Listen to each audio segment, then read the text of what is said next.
Sean todos cordialmente bienvenidos a la videosustentación de la monografía Defensa Nacional y Ciudadanía, Piura, Trujillo, Perú 2020. Les habla el coordinador del equipo de trabajo número 1. Mi nombre es Renzo Vicente Jiménez.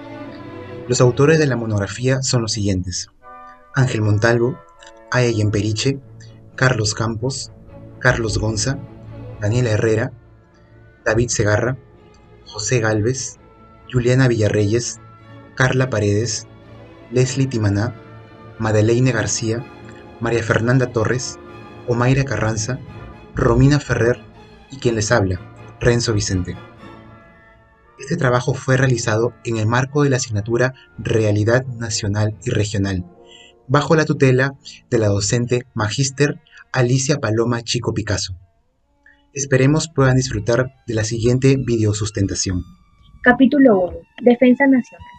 El militar y político Simón Bolívar, durante su discurso de inauguración del Congreso de la República de Venezuela, explica lo siguiente: el sistema de gobierno más perfecto es aquel que va a producir mayor suma de felicidad posible, una mayor suma de seguridad social y mayor suma de estabilidad política. Bolívar, 1819, minutos 13:25 a 13:37. Esto nos va a explicar que la estabilidad de un gobierno va a depender directamente de la práctica de virtudes que este individuo va a proporcionar en sociedad. Definición de defensa nacional. La defensa nacional es un conjunto de medidas, prevenciones y acciones que el país produce, adopta y además ejecuta de una manera global y permanente. Y también se desarrolla en el ámbito externo e interno. Toda persona, tanto física y jurídica, tiene la obligación de participar en la defensa nacional. El Estado, además, garantiza la seguridad nacional a través del sistema de seguridad y defensa nacional, que va a tener como función preparar, ejecutar y comandar la defensa nacional en todos los ámbitos de la actividad nacional. La política de defensa y seguridad nacional es una política nacional cuyo propósito es orientar las elecciones interna y externamente, preparar y utilizar los recursos nacionales para que ésta pueda obtener y mantener la seguridad nacional. El pueblo además debe entender que la seguridad y la defensa son servicios y bienestar público orientados a mantener la supervivencia del país. Y además difundirán y mejorarán sus conocimientos sobre estos temas. Cada país tiene una defensa para prevenir y también para ayudar a resolver conflictos con otros países. En otras palabras, la defensa nacional asume la posibilidad del conflicto, que a su vez también asume la existencia de un conjunto de principios, tanto activos y objetivos específicos de cada país. De esta manera, de acuerdo con la explicación que de cada grupo de poder estatal, la forma de concebir la defensa nacional se convierte en una base para el desarrollo de diferentes tipos de sistemas, tanto políticos y también con distintos objetivos. Por último, el objetivo de la defensa nacional es la seguridad nacional. La seguridad nacional se viene a referir a la capacidad o condiciones que va a alcanzar un país que adopta una serie de normativas y acciones que están encaminadas a fortalecer un poder nacional y así poder evitar, eliminar y también reducir las vulnerabilidades para mantener su estatus. Las condiciones enfrentadas y también el posible éxito razonable, como las amenazas y agresiones internas o externas, pueden también afectar el logro de las metas nacionales. Le doy el paso a mi siguiente compañero. La Constitución Política del Perú establece que la defensa de la persona humana y el respeto de su dignidad son el fin supremo de la sociedad y del Estado. En el año 2002, con el fin de definir un rumbo para el desarrollo sostenible del país y afirmar su gobernabilidad democrática, se asumió a través de la novena política denominada Política de Seguridad Nacional el compromiso de mantener una política de seguridad nacional que garantice la independencia, la soberanía, la integridad territorial y la salvaguarda de los intereses nacionales. En ese foro, considera que la seguridad nacional involucra a la sociedad en su conjunto, a los organismos de conducción del Estado, en especial a las Fuerzas Armadas en el marco de la Constitución y las leyes. Asume el compromiso de prevenir y afrontar cualquier amenaza externa o interna que ponga en peligro la paz social, la seguridad integral y el bienestar general. Dentro de estos cambios en el contexto de la seguridad, donde el escenario ha cambiado y han aparecido dos nuevos enfoques, el multidimensional y el de seguridad humana, también se han promulgado diversas normas que hacen necesario actualizar los lineamientos y objetivos de la política de seguridad y defensa nacional. Diversas entidades que componen el sector defensa han actualizado o modificado sus leyes y se ha promulgado una ley que regula el sistema de defensa nacional. Hablamos del Decreto Legislativo 1129, que regula el sistema de defensa nacional, teniendo como título 1, objeto y ámbito de aplicación, título 2 del Sistema de Defensa Nacional y título 3 de la Educación en Seguridad y Defensa Nacional. Continuando con la exposición, mi nombre es Omaira Carranza Mondragón y lo que corresponde en estos momentos es abarcar el término seguridad. La seguridad es un estado en el cual los peligros y las condiciones que pueden provocar daños de tipo físico, psicológico o material son controlados para preservar la salud y el bienestar de los individuos y de la comunidad. Es una fuente indispensable de la vida cotidiana que permite al individuo y a la comunidad realizar sus aspiraciones. Recuperado de Quebec a 1998, Seguridad y promoción de la seguridad, aspectos conceptuales operacionales. Bien, el alcance de un nivel de seguridad óptimo necesita que los individuos, comunidades, gobiernos y otros interventores creen y mantengan condiciones como estabilizar un clima de cohesión y paz social, así como de equidad que proteja y vele los derechos y libertades, no solo vistos desde un ámbito familiar, sino también local, nacional e internacional. La prevención y el control de heridas y otras consecuencias o daños causados por los accidentes. El respeto a los valores, a la integridad física, material o psicológica de las personas.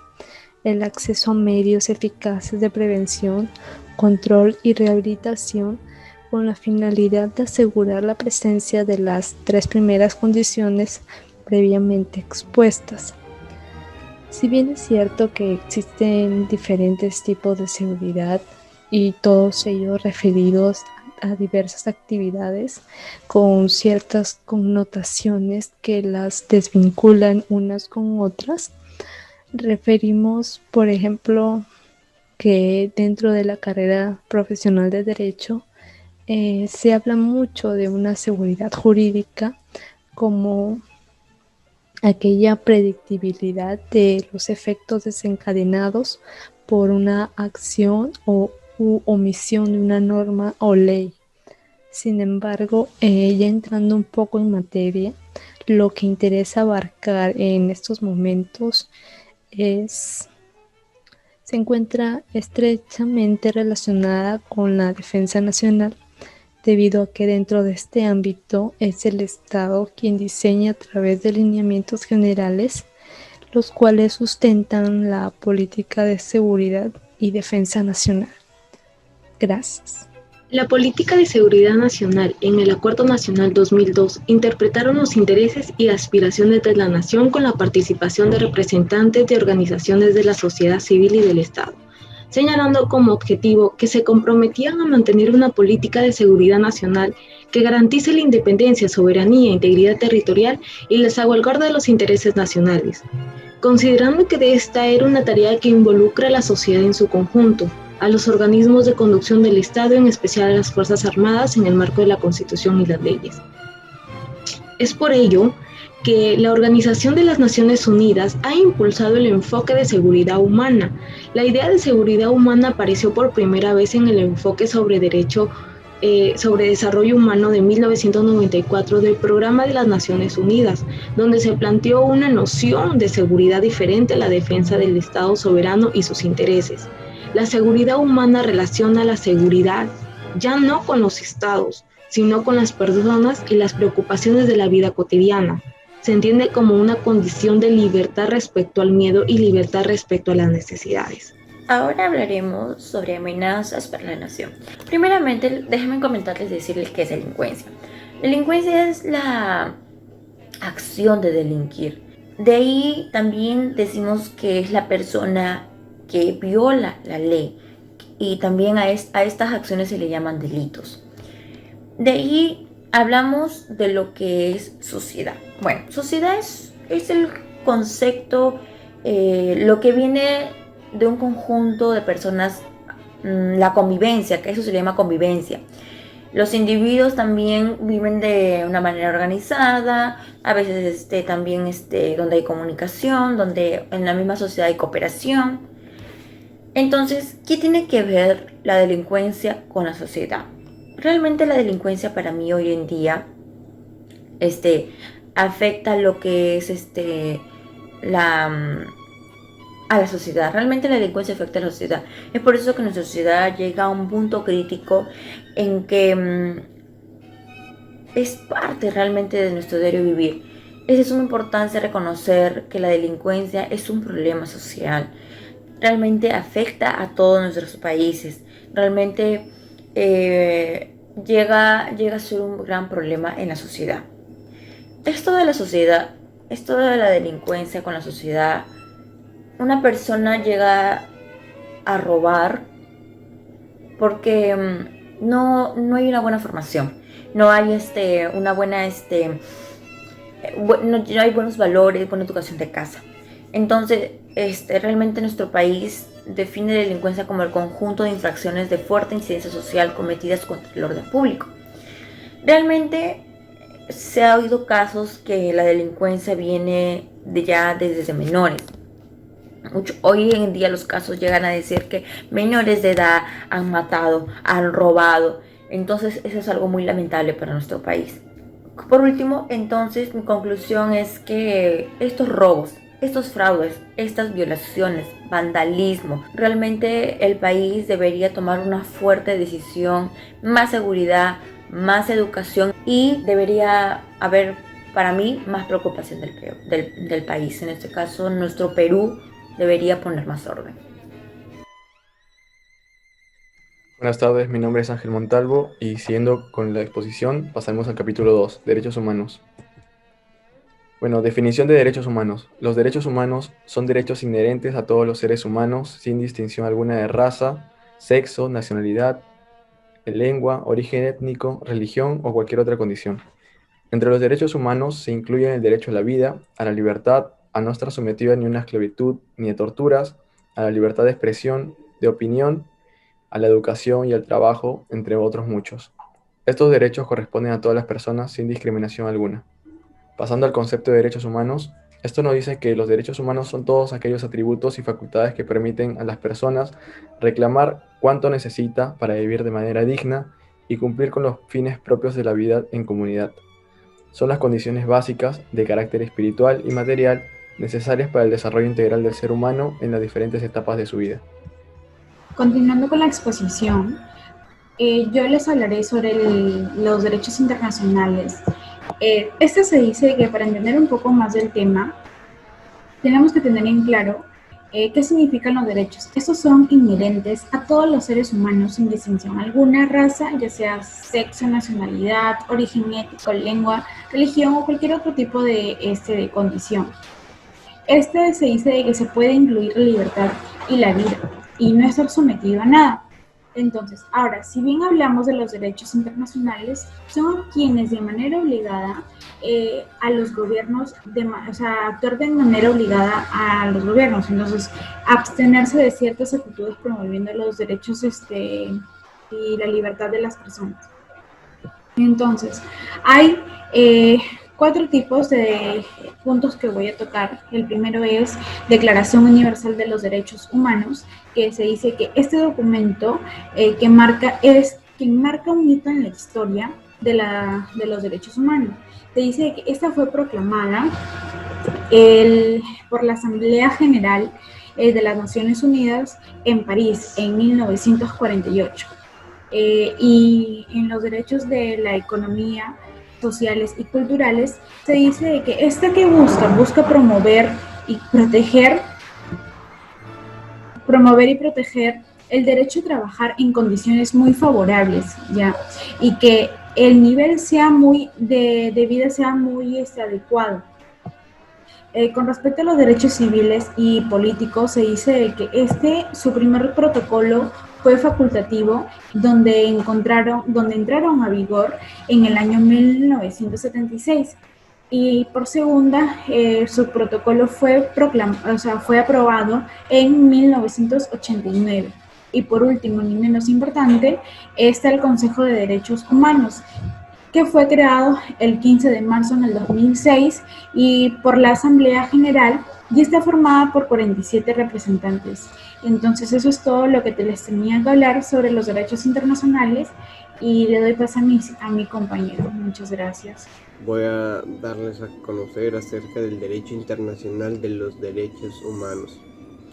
Para entender un poco más del tema debemos tener en claro qué significa derechos humanos. Los derechos humanos son derechos inherentes a todos los seres vivos que habitamos en este planeta, porque son derechos que, sin distinción de alguna raza, nacionalidad, origen étnico, lengua o religión, debemos tenerlos, ¿no? Debemos estar protegidos por esos derechos, ¿no?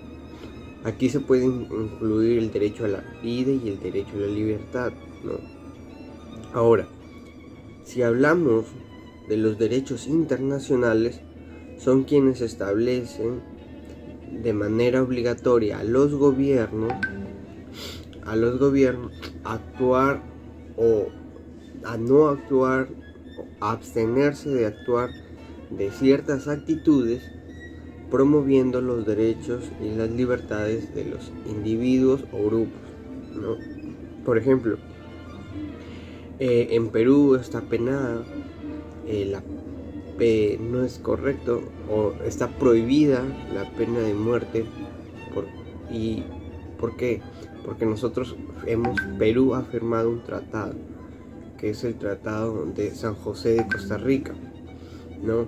Que básicamente prohíbe que se otorgue esta pena, la pena de muerte, ¿no? Muchas gracias. Le doy paso a mi siguiente compañero. Compañeros, muy buenos días. Doctora Paloma Chico Picasso, buenos días. Voy a explicarles sobre los derechos sociales.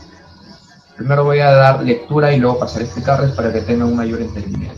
Los derechos sociales son producto de la evolución de la historia, en donde han transcurrido ciertos acontecimientos históricos que se han producido por diversos factores políticos, económicos y sociales, que se han encargado de determinar la vida del hombre de acuerdo a su contexto temporal y territorial, donde se ha desarrollado y ha logrado establecimientos determinados para su concepción y establecimiento del Estado en el que se desarrolla dicha sociedad o agrupación política territorial. Es decir, estos derechos son manifestaciones de la sociedad, ¿no? O exigencias de la sociedad que le hacen a la clase dominante, ¿no? Para que garanticen su desarrollo de manera adecuada y que permita que cada uno de nosotros logre sus ideales de vida de acuerdo a lo que el Estado nos puede facilitar o nos puede garantizar o nos puede brindar, ¿no?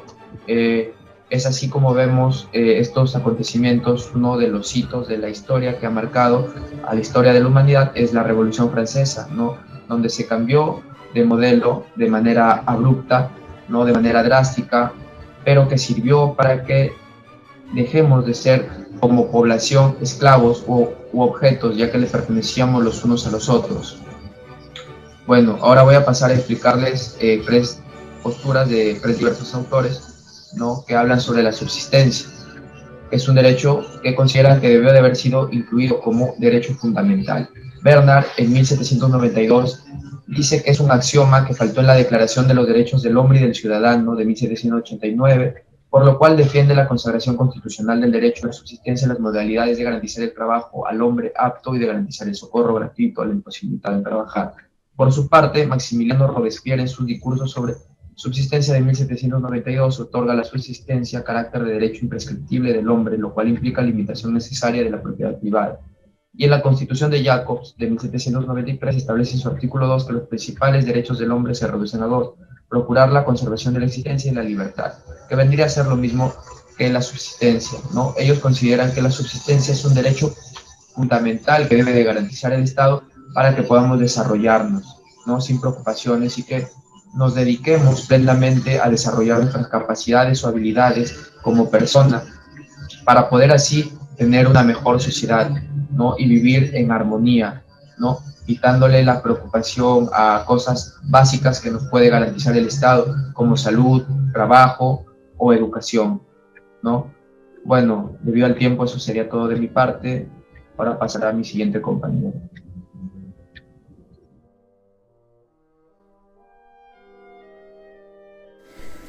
Bueno, continuando con la exposición, vamos a hablar, a mí me tocó exponer el tema con respecto a ciudadanía, ¿no?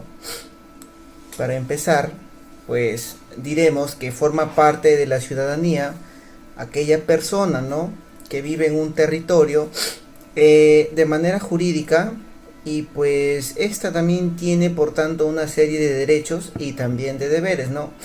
La ciudadanía más que todo implica la pertenencia de un territorio dado, ¿no?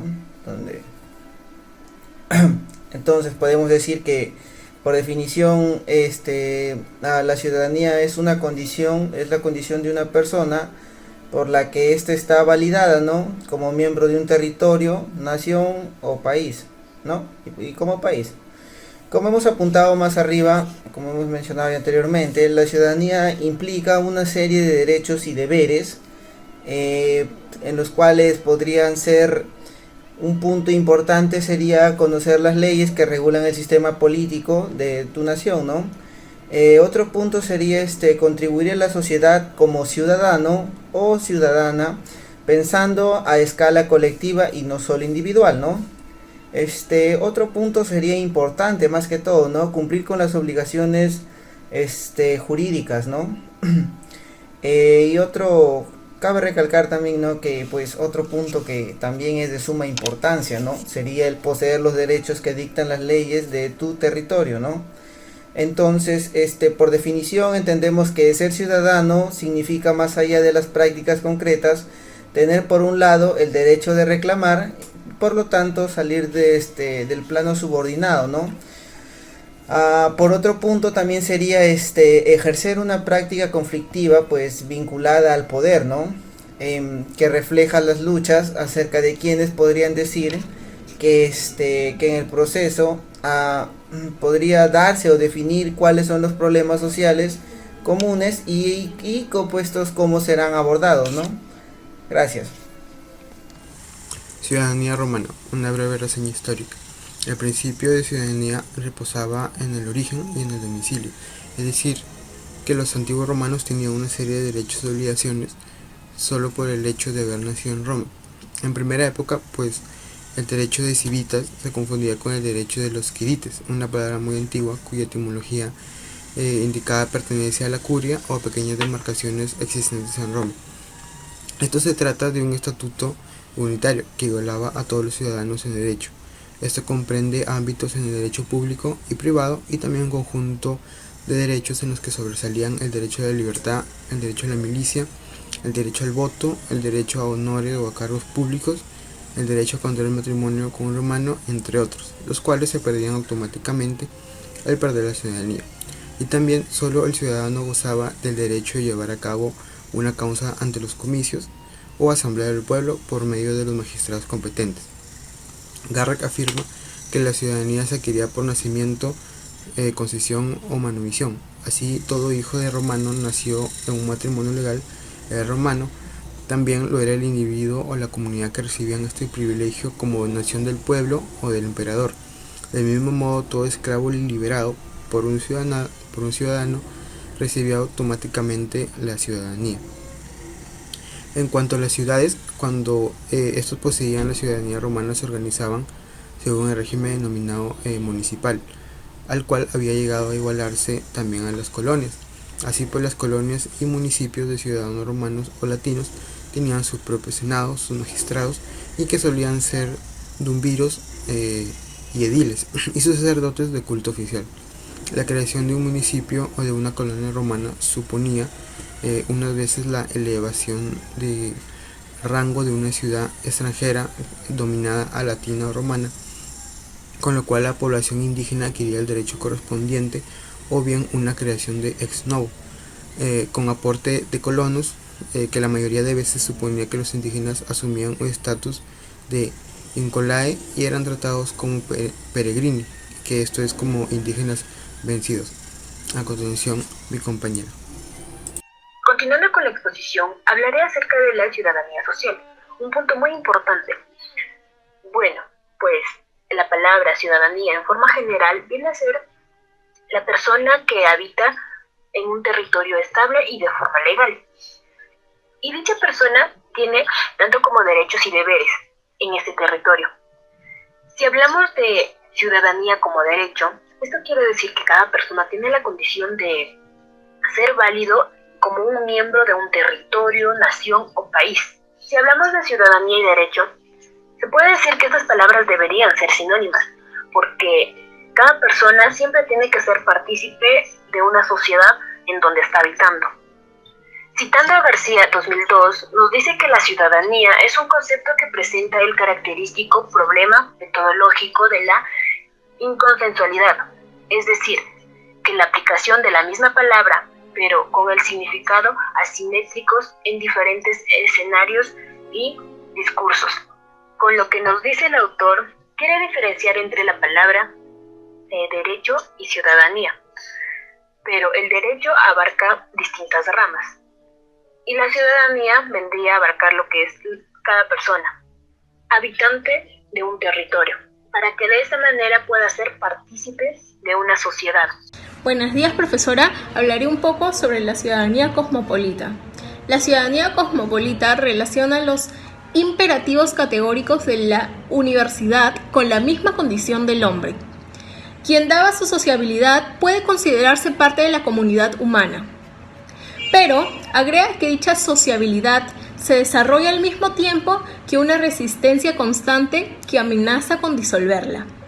Por lo que dicho antagonismo es el germen de la condición social. Es lo que se denomina la insociable sociabilidad.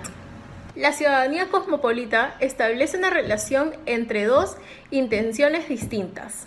Por una parte, el anhelo de la paz eterna que inspiró a los ilustrados se convierte en una teoría evolucionista del cosmopolitismo.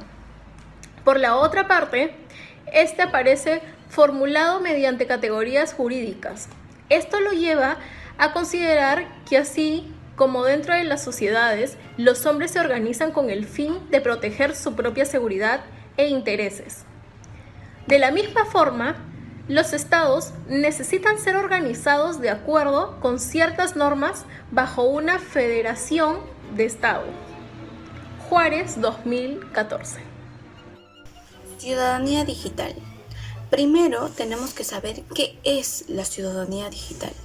Vendría a ser un conjunto de actitudes, conocimientos y habilidades que mayormente los adultos, los jóvenes y hasta los niños suelen desenvolverlas a través de la tecnología de información. Y se preguntarán cómo es que suelen desenvolverlas, ¿no? ¿De qué manera? Bueno, de la manera más responsable, de manera ética y de una manera libre, sin olvidar que también nosotros nos llenamos de información correcta, adquirimos unos conocimientos correctos la mayoría de veces. Entonces, reconociendo sus derechos digitales, podemos comprender que esto genera un gran impacto en la sociedad, tanto individualmente como grupalmente. Entonces, esto implica poder comprender qué significa habitar los circuitos digitales sin descuidar las responsabilidades asociadas. Es decir, pensar en un desempeño adecuado en múltiples plataformas digitales, por ejemplo, el respeto, los diferentes términos de participación, intercambio de ideas, que en este caso podría ser los comentarios que se generan en las redes sociales, como por ejemplo en el Facebook, en el Instagram y distintas redes sociales que nosotros manejamos o la mayoría de personas manejan. Y también la colaboración y convivencia con otra persona. Buenos días, mi nombre es Juliana Villarreyes y les hablaré sobre el ejercicio ciudadano. La ciudadanía como concepto se convierte como algo abstracto. Si no se materializa en la vida cotidiana, a esa materialización de la ciudadanía es lo que llamamos ejercicio ciudadano. La ciudadanía, más que un estatus o derecho, es un ejercicio que identifica al ciudadano. Citado por Hernández en el año 2013, el ejercicio ciudadano entonces representa la materialización en la esfera pública de la complejidad del ser humano, con todas sus influencias, conocimientos y visiones del mundo y de la vida. La importancia y la influencia del ejercicio ciudadano está presente en todos los ámbitos de la vida de las sociedades. Un ejercicio ciudadano consiste y potente que impacta positiva y directamente en el curso cotidiano de las comunidades, posibilitando la materialización de un proyecto de sociedad verdaderamente democrático, pero a su vez las sociedades en conjunto tienen la responsabilidad de promover y propiciar la formación del ciudadano a la que aspiran ser.